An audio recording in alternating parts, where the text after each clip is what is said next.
Welcome to Beneath the Wing. Just like air passing over the wing of an aircraft provides lift, the people we meet can also give us lift in life by sharing their stories of strength and success, connecting us all. Beneath the Wing explores the stories of those connected with the Minnesota Air National Guard's 133rd Airlift Wing with a little humor and learning along the way. I'm your host, Wing Command Chief Mark Legvold. Colonel James Cleet joins me today on Beneath the Wing. Colonel Cleet became our wing commander, that is the top executive leader in our organization, in August of 2019. Militarily speaking, he's responsible for setting and guiding our strategic direction of all our 1,200 people as they fulfill the readiness requirements surrounding our 8 C-130H-3 aircraft.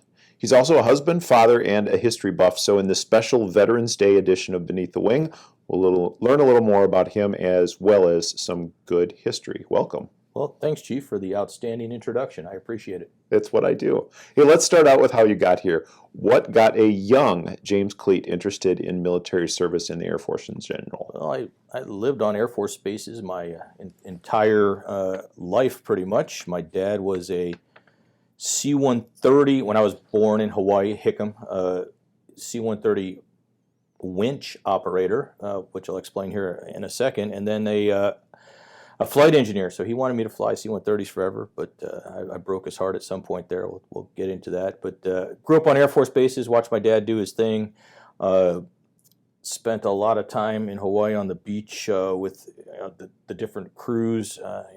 My mom would make big buckets of spaghetti to feed the crews on different holidays or whatever. So I just grew up in the Air Force environment, saw that happening, and wanted to be part of that pretty much my whole life. So what does a winch operator do on a C-130? Because that's not an AFSC or a job that we necessarily have anymore. No, that was a unique one. So I did not know what my dad did for a long time because it was all classified. It was called the Corona, Operation Corona. Back in the 60s, 70s, I don't know when it shut down, but before there was telemetry, electronic telemetry to transmit spy satellite information back to Earth, used to be wet film. So the satellite would circle the globe, take pictures of the former Soviet Union, and then it would kick out a canister over the Pacific Ocean, and the C-130, several C-130s, would fly with a array of hooks, if you would, hanging out the back of the airplane. And as these canisters of spy film would re-enter the atmosphere, they'd snatch them out of midair. And as they snatched them out of midair, there was a winch in the back of the airplane, and they would winch the recovery capsule, winch it back in, and then process it and hand it over to the National Security Agency. So he did that for many years. I didn't know about it until they declassified the program about a decade, maybe a decade and a half ago, and he let me know what he really did. So Dad didn't come home and necessarily talk about what he did in the military, so that still inspired you to join the military. How did him not talking about his specific job still get you interested in just serving in general? I don't know if I ever knew the difference. I knew he flew C-130s. I knew he enjoyed his job. I know he enjoyed the environment he was in. Watching him with all the crews and interacting, I grew up with a bunch of kids whose parents were on the crews as well, and so the specific job didn't matter as much as the environment. I always enjoyed that environment of camaraderie, the environment of that close knit crew type thing, and so that's what really brought me along to wanting to serve in the future.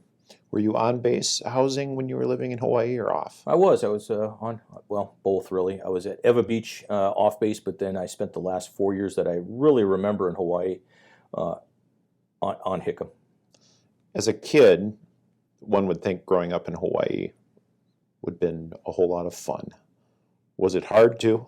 Well, in some ways, yes. If you want to call it some potential bigotry, they had something called Kilahali Day, and a haole is a pejorative the locals use for visitors and white kids.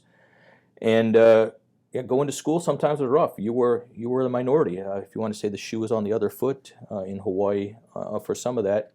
But for the most part, my youth was great. Loving family. Had a lot to do in Hawaii. I don't know if I owned a pair of shoes for the first 7-8 years of my life. I was just barefoot everywhere. But there was some friction between the local population and the perceived foreigners there that had to work through as a kid.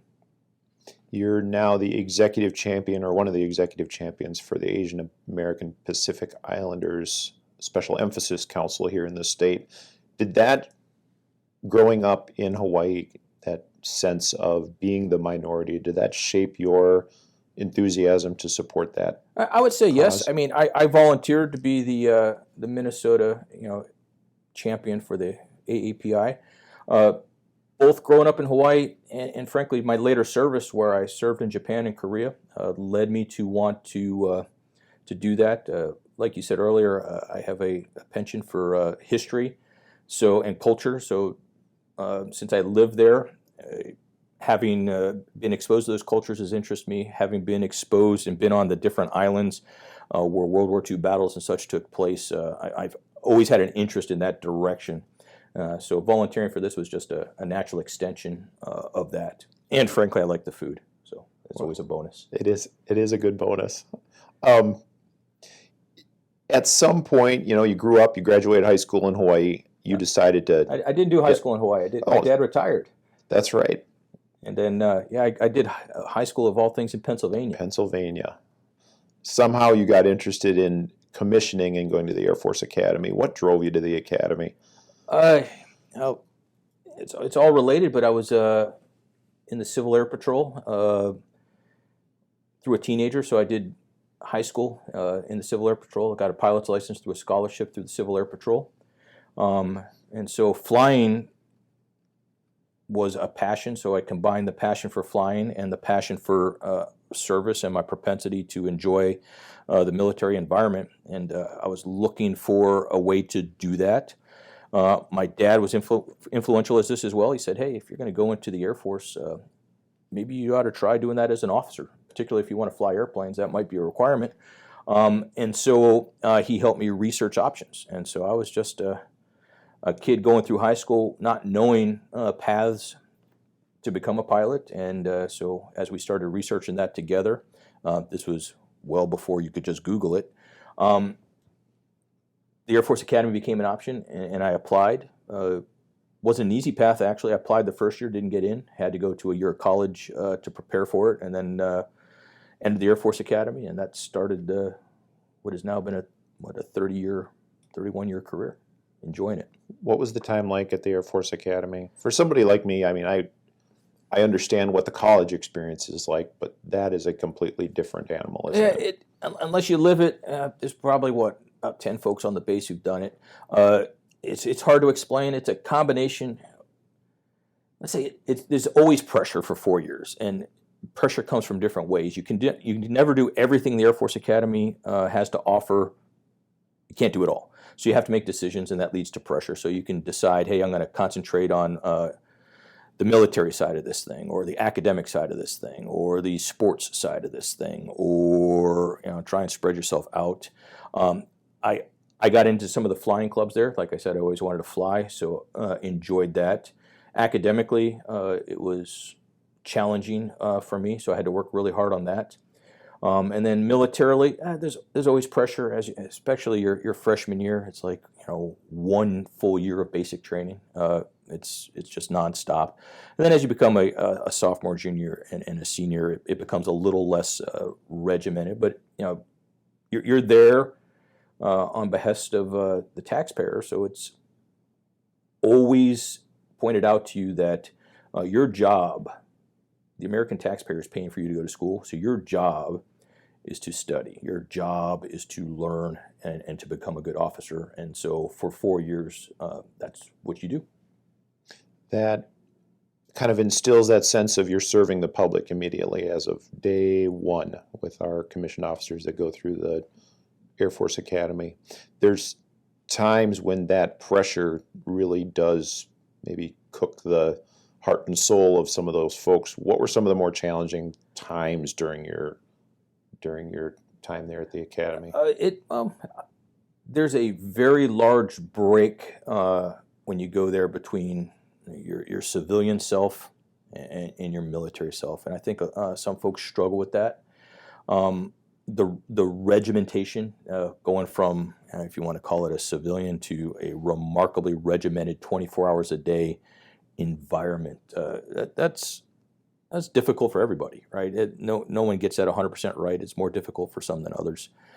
But and then it's 4 years, right? And that's part of it. Basic training, whatever, 8 weeks, 12 weeks, 16 weeks. You can gut that in some ways. For 4 years, you are going to have ups and downs and doubts of, am I really doing the right thing? Do I want to do this for the rest of my life? And so 4 years, the churn, I would say the length of the churn is difficult for a lot of people, including myself, to say, wow, am I doing the right thing? And you get to go back home for summer, for brief times or Christmas, and you see some of your friends who are, since I was from Pennsylvania, a lot of my friends went to University of Pennsylvania or something like that. They had a little bit different environment than I did. Maybe potentially a little more fun, a little more freedom, a whole lot more freedom. Yeah. And you second guess yourself when you go home for Christmas and you go, gosh darn, I'm going to have to go right back into that in 2 weeks. So, yeah, there were challenges. What got you through that?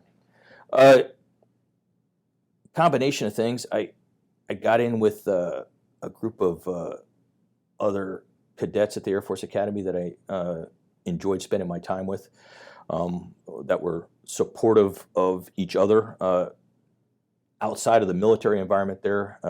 The flying, the flying, the extracurricular activities, they get you out of that regimented world where, hey, once you're in an airplane flying by yourself or flying with someone else, those other things sort of drift away. And then I had a remarkably supportive family who, this was again before you could just email or text, either letters home, extended family, my grandparents, my parents, who would come out and visit, or phone calls and such like that. So I had a great support network as well. I'm sure calls from your dad especially were meaningful during that time. I would say potentially not. My dad might have been a little firmer than most, which is, really? Hey, you chose this, you're on your own. He was supportive, but he was a lot more, hey, man, you made your bed, you're going to sleep in it. My mom would be, if you would, the comforting of my two parents. So, yeah, it was interesting. I can see who rubbed off the most on you. It's obviously my mom. Yeah, not the one that I was going to name there. Having worked with you now for 3 years. Yeah, okay. So you started flying F-16s after you got out of the Air Force Academy, and I mean, almost immediately, you went through the academy in the late 80s and started flying F-16s, and things got busy, or things were busy there right at the beginning of the 90s. What was that experience like, where suddenly you're going from this relatively peaceful existence in the military? I mean, we'd been done with Vietnam for a decade and a half, and not a ton going on for the F-16 fighter community, and now suddenly we're involved in the first Gulf War. Yeah, I actually sat out the first Gulf War, just based on timing from the Air Force Academy. I was frustrated, so I was a senior when the first Gulf War happened, and back to my mom, I was like, gosh, I'm frustrated, I'm missing out. She wondered why the heck I'd be ever feel bad about missing out on the combat opportunity. And the way I explained it to her was, hey, it'd be like training forever for the Olympics and then never getting to go. But yeah, you're right. The 90s were a unique change of the Cold War going to the post-Cold War environment, and then the Middle East.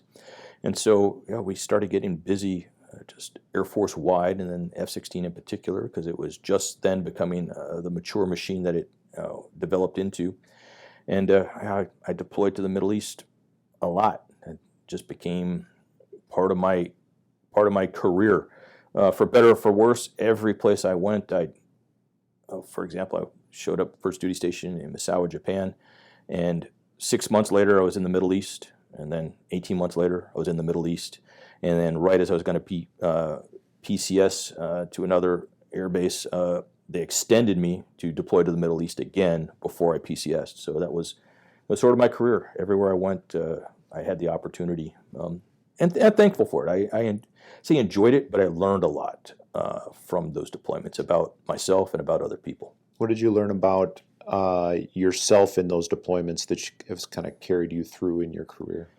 Well, if you want to say you get thrown into these environments and they're stressful, so you learn how to say care for yourself, but what things you need as an individual to function in some crappy places, and how to get through very challenging times. And most of the solution to those problems involve, I would say, other people. So again, so maybe this is a theme, but the folks you deploy with are important. Right? You lean on them, they lean on you.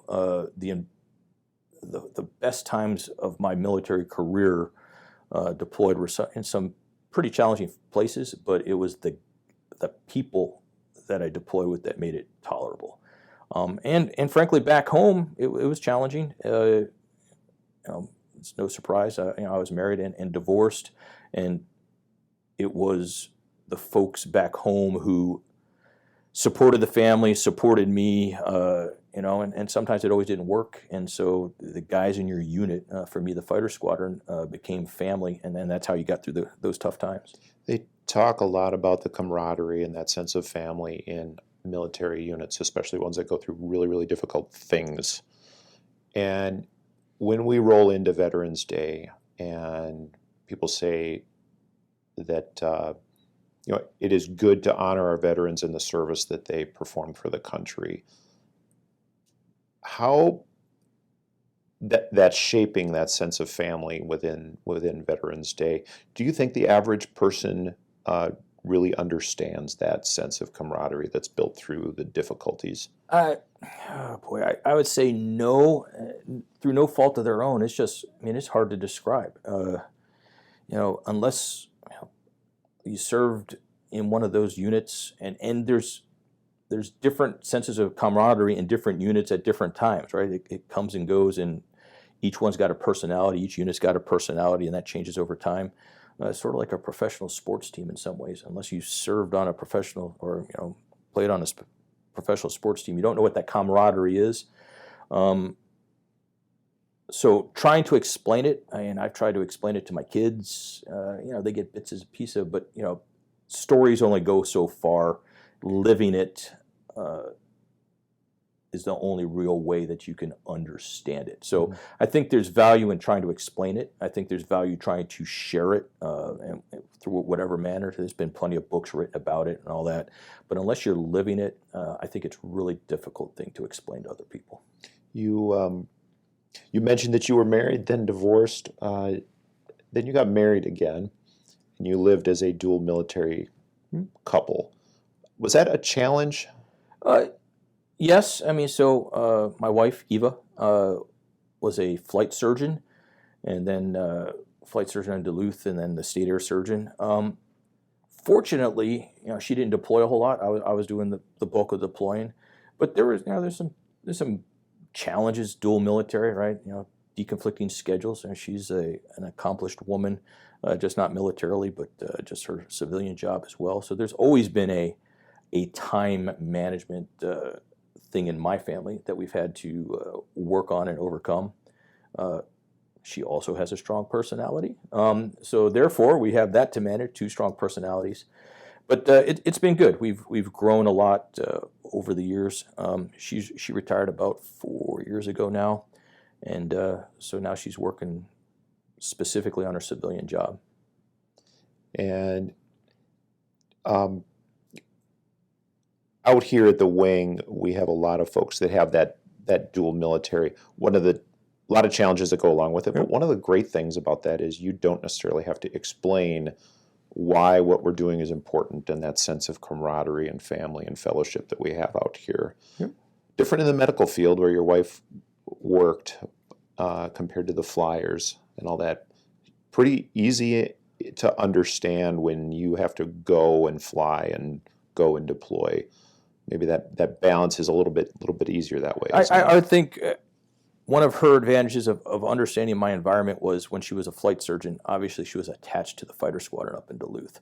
So she saw, that camaraderie. She saw what everyone was doing, how hard they worked, how we had to work and build that camaraderie. So she was actually closer to it than most people, and so it was easier for her to understand what I was thinking and why I was thinking those things. You mentioned Duluth, and that was definitely not the St. Paul Air National Guard base where you're at now.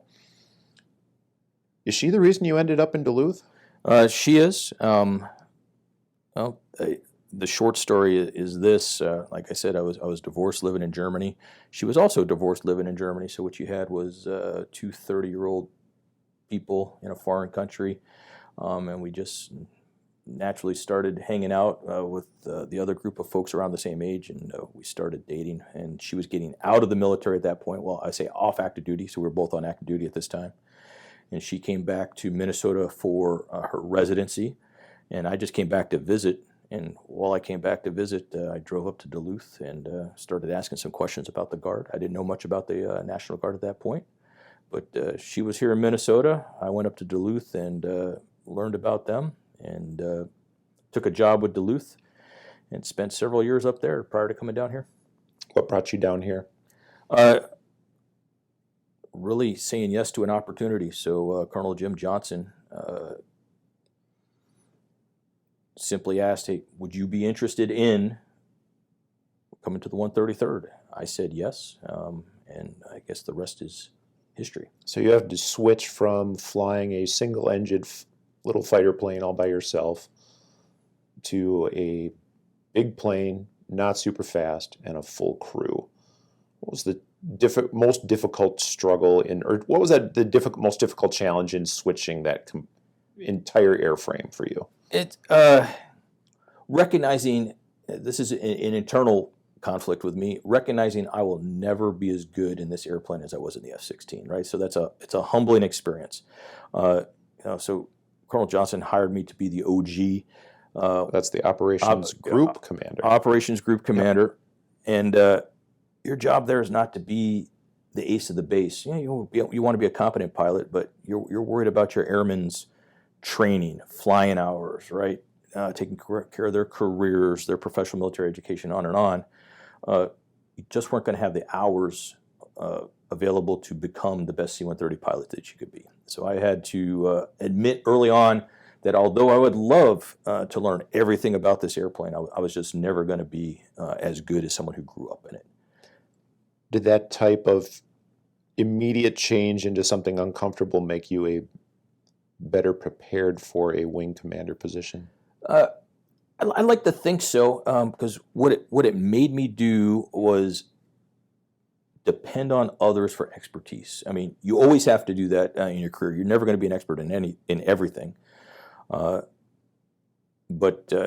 it made me have to sit back and ask questions that, in some ways, if you grew up in the MDS, the aircraft, the airframe, your entire career, you wouldn't ask. So I started asking a lot of questions often, and depending on other people for the answers. And I think that was good for me as leadership development.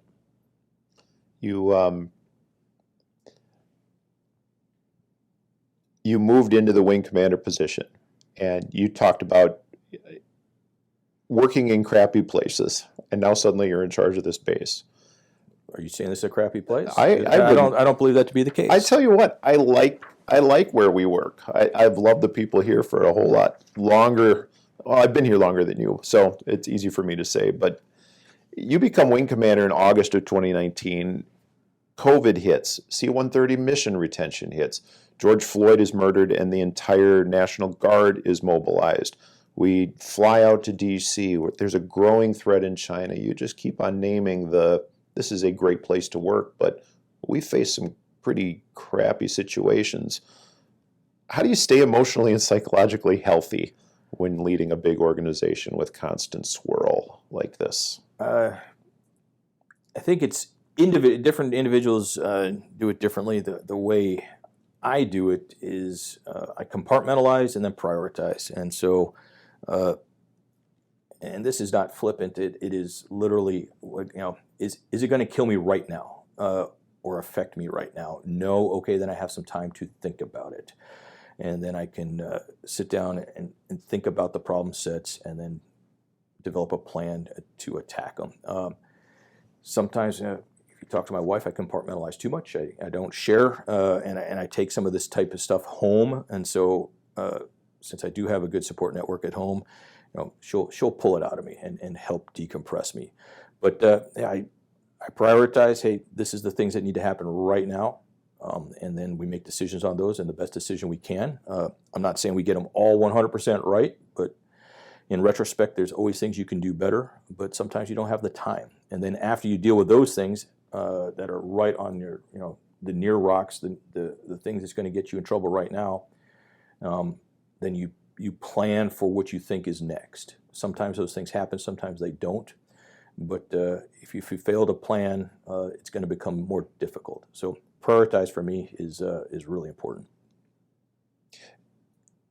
Has the wing taken on that part of your personality where we're able to, the big organization is able to reflect the way you compartmentalize and prioritize? I don't know, and I'm not sure I want it to.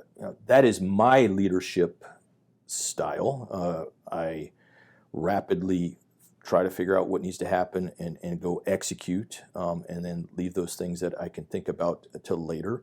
But we don't want our entire organization. I don't need 1,200 cleats. What I need is one cleat and a whole bunch of different other people bringing whatever works for them to the table, so that we can come up with solutions that are not just driven by one individual. Organizations tend to make better decisions when you have all sorts of inputs and all sorts of opinions moving forward. So, they always say the organization does take on some of the personality of their leader. That may be true, but I prefer having multiple opinions, multiple options on the table, so that we can discuss them, so that we're not group thinking down paths that are not as optimum. Sometimes tough to do in a military setting. It is. It takes energy. And I would say we're still not there at meetings. I still get the, hey, okay, let's ask questions. Let's put the ideas on the table. And I still get the look from the crowd of, ooh, am I really going to be the person that extends their opinion at the expense of potentially being shot down or being, said no to or whatever. So there's still that reluctance. And that's part of the military structure, right? Our hierarchical, that's a big word, structure that, I would say prevents that. I wouldn't say it prevents that, but I think leaders need to actively pursue those inputs all the time, because it's just not going to be natural. It is not natural for Tech Sergeant so-and-so to speak direct to an 06. We have to elicit those responses, and it's tough. It is tough. And it takes a lot of work, like you said. It's emotional energy that is expended when somebody takes that professional risk to say exactly what they think is right or justified in that moment, or would even shape the direction. And getting over that and getting through that is just this constant struggle. Takes work, constant work. We've been talking with Colonel James Cleet, the wing commander of the 133rd Airlift Wing here in St. Paul, Minnesota. We're going to take a little break, hear from our recruiters, and we'll be right back. Stick around. Hey, this is Sergeant Todd with the 133rd Recruiting Office. Just want to say thank you for all those veterans that have served and currently serving. It's a big responsibility. It's not for everybody. But if you have gotten out recently and you're thinking about maybe getting back in, give me a call here, 612-505-6799. See if you're eligible to get back in. If you missed the itch, if you missed that camaraderie, or if you know anyone, family, friends, please give me a call, 612-505-6799. Thank you, and again, happy Veterans Day.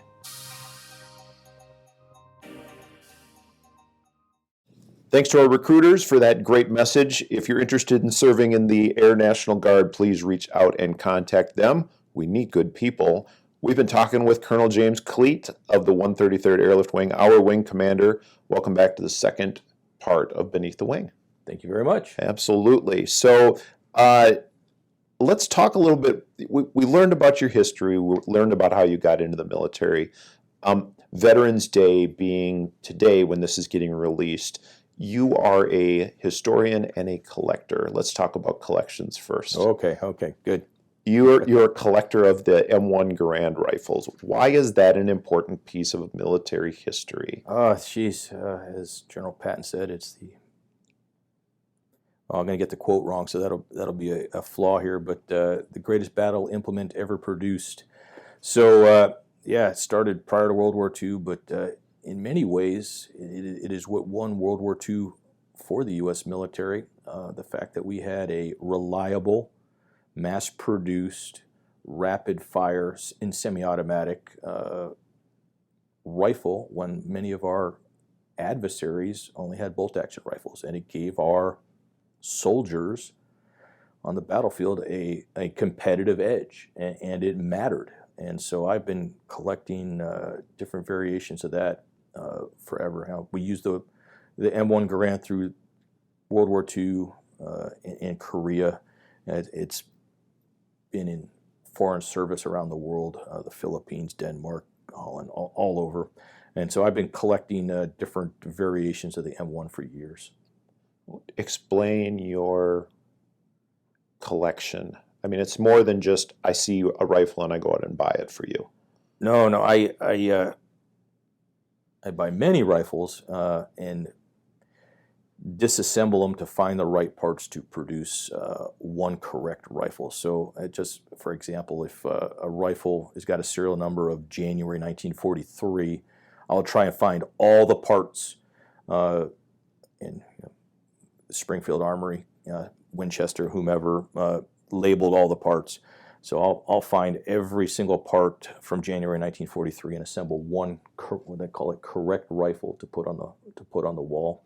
And then for all the rifles that I disassemble, what I'll do is I'll make shooters out of them, if you would, and so it'll be a rifle that has got all the right parts to shoot, but it's not got any historical significance. It's just a nice rifle, and I'll sell them, give them to friends and family because my wife doesn't want hundreds of M1s around the house.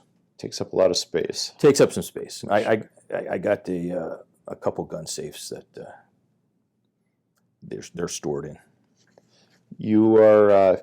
It's not your only military artifact that you collect. You collect other things, and there's stories behind the things that you collect. I do like the story is frankly just as important as the artifact. So yes, if you want to say I'm a collector of stories, I'd like to put it that way. So what's your most prized military artifact? So several of the rifles are important. I've got just a hodgepodge of things. I guess one of the most fun things is I have a scramble bell.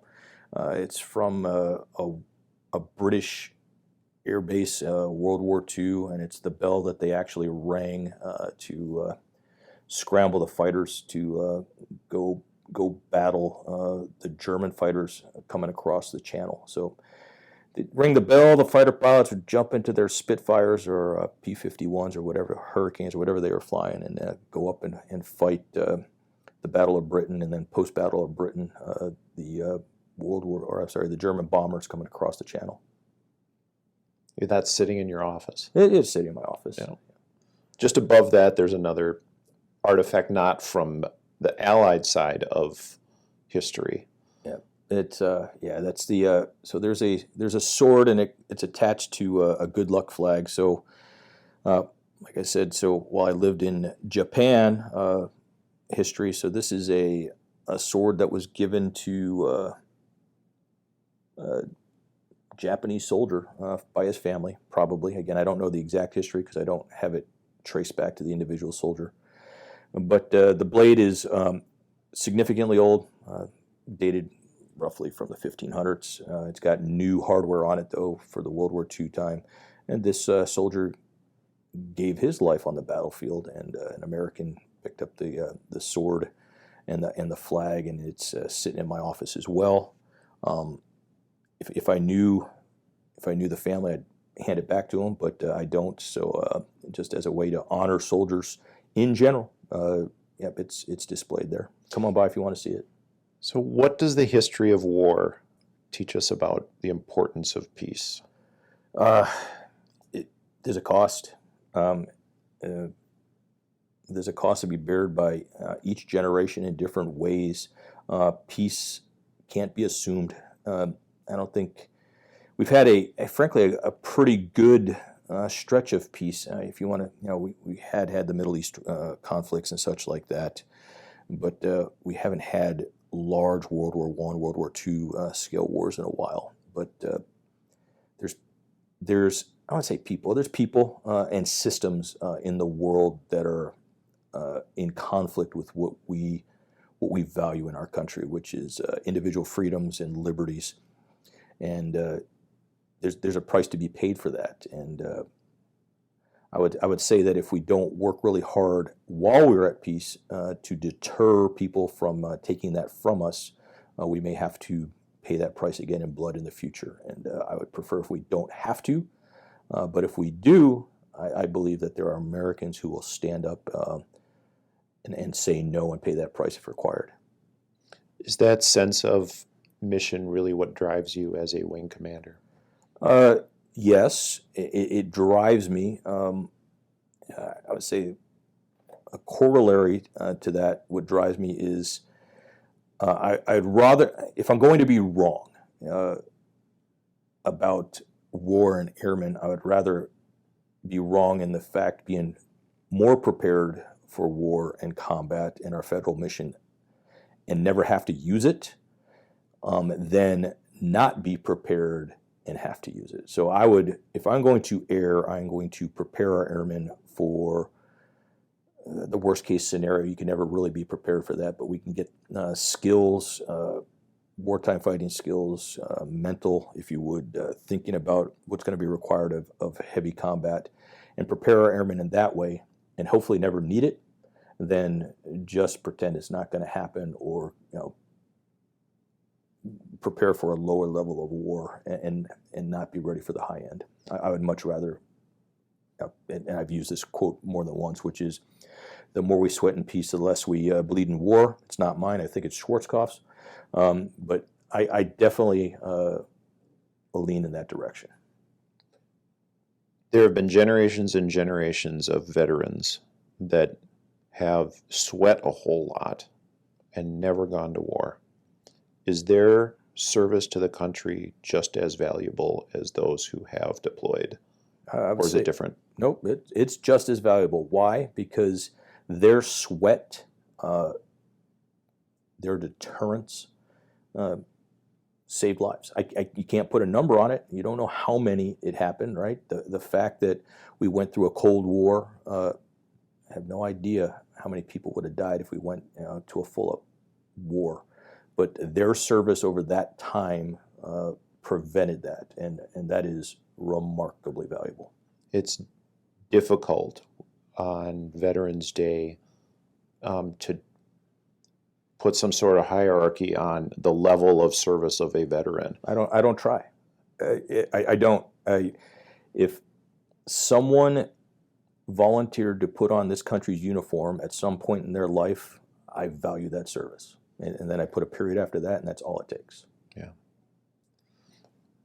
Okay, let's shift gears a little bit. We'll each podcast, I do something with my guests called Quick Question. It gives us a little bit of a view inside of your brain and what's your first answer, no thinking, don't analyze it. Okay. Yep. All right. Not hard questions either.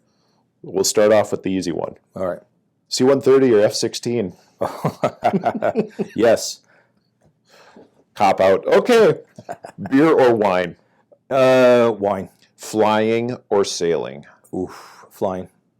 Would you do anything for love or money? Love, money,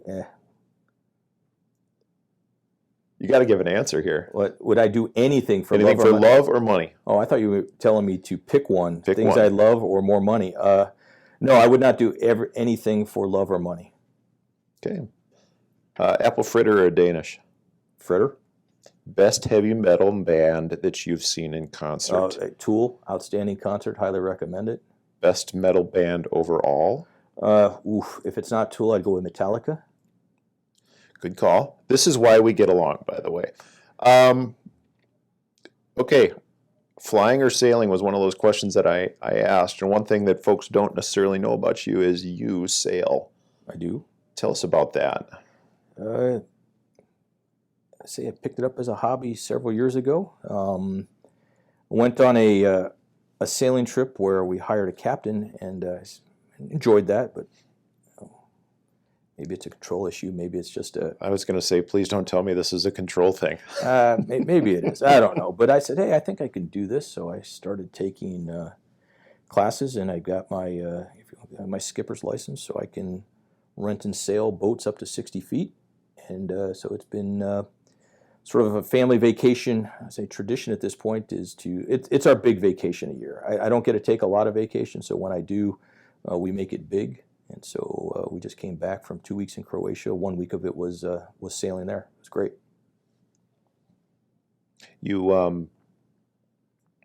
That's basically the vacation, is sitting out on a boat. Well, no phone, no email. Yes, I would do say take your phone. there's phone and email.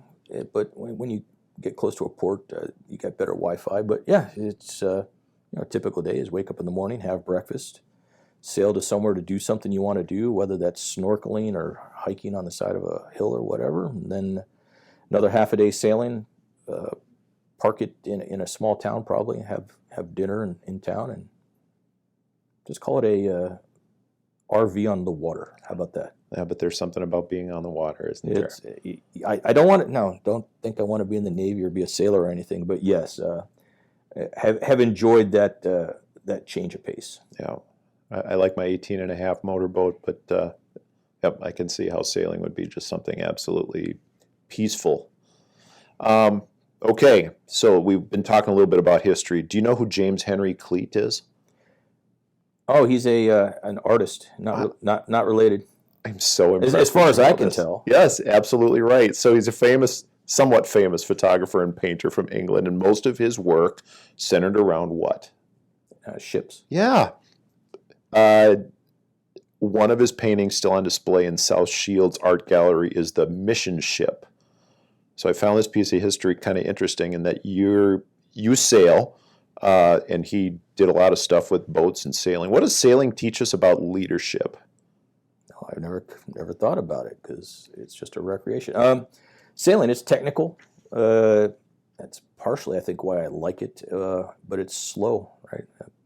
So you only drift along there at 7 to 10 knots, and you're constantly trying to optimize the sail, the trim, to get more, if you would, velocity or speed out of the ship. I guess that's maybe what leadership is you're constantly adjusting small things to get better performance out of your organization.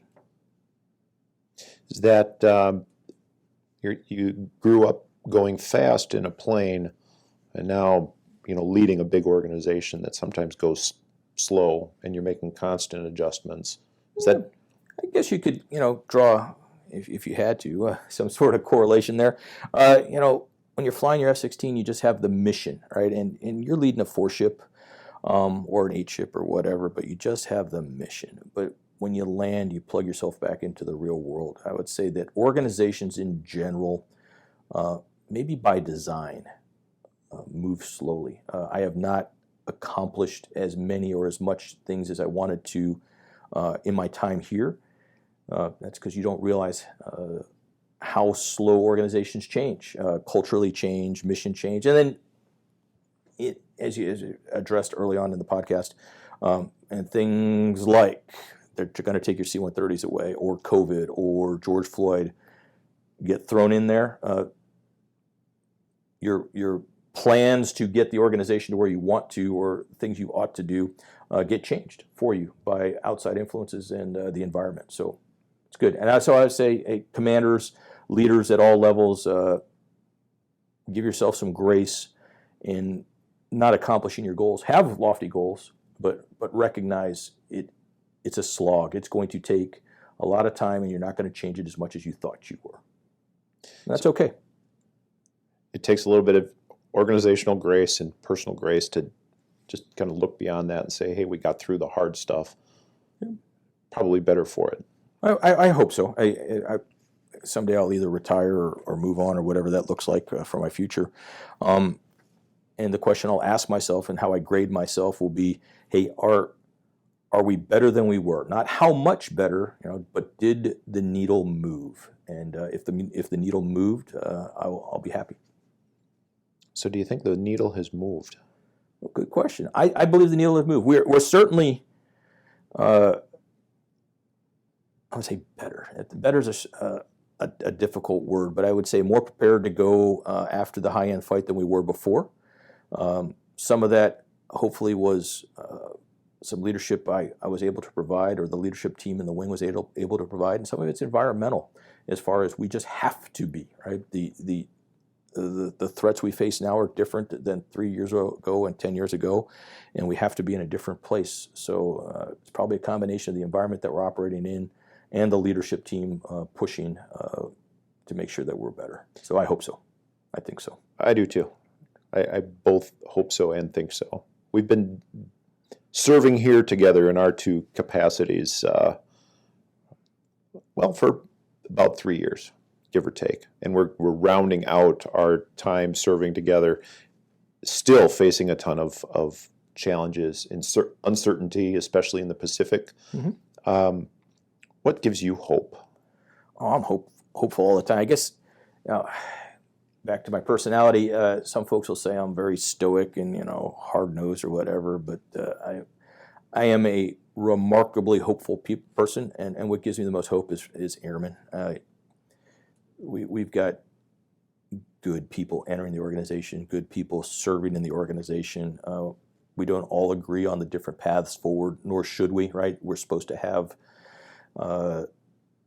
those disagreements about the how, the whys, right? All those type of things, and that's okay. But airmen who put on a uniform, who have agreed to serve,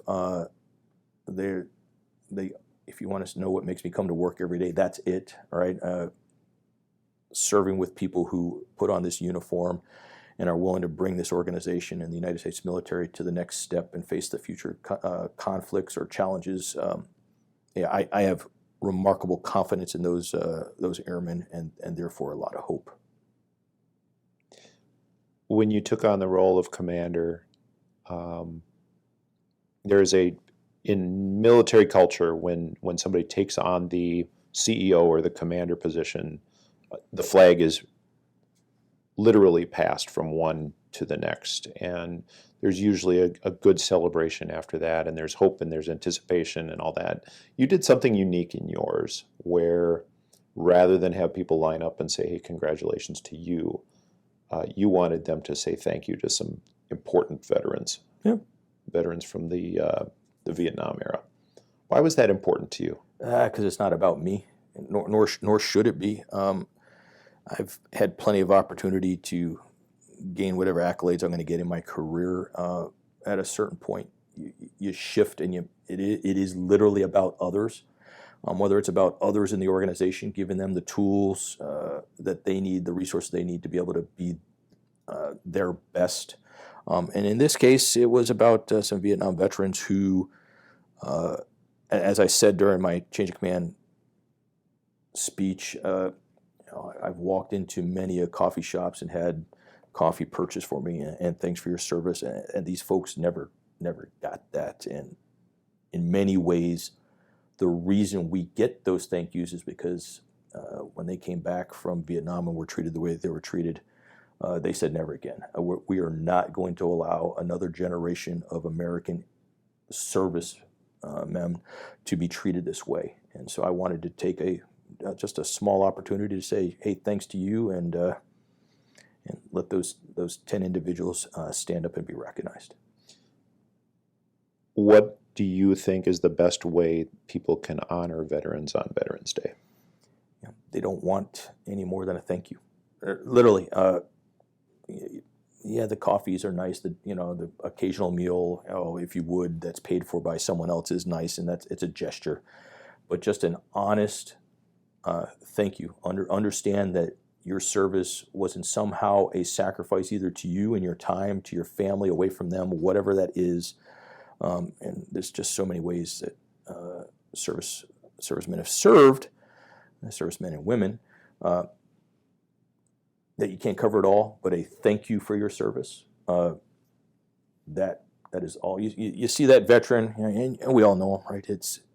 You'll see him out either wearing a shirt or oftentimes a hat that says, U.S. Navy on it. It's got their ship on there, or it's got U.S. Army and some, they call it the 34th or an infantry division of whatever.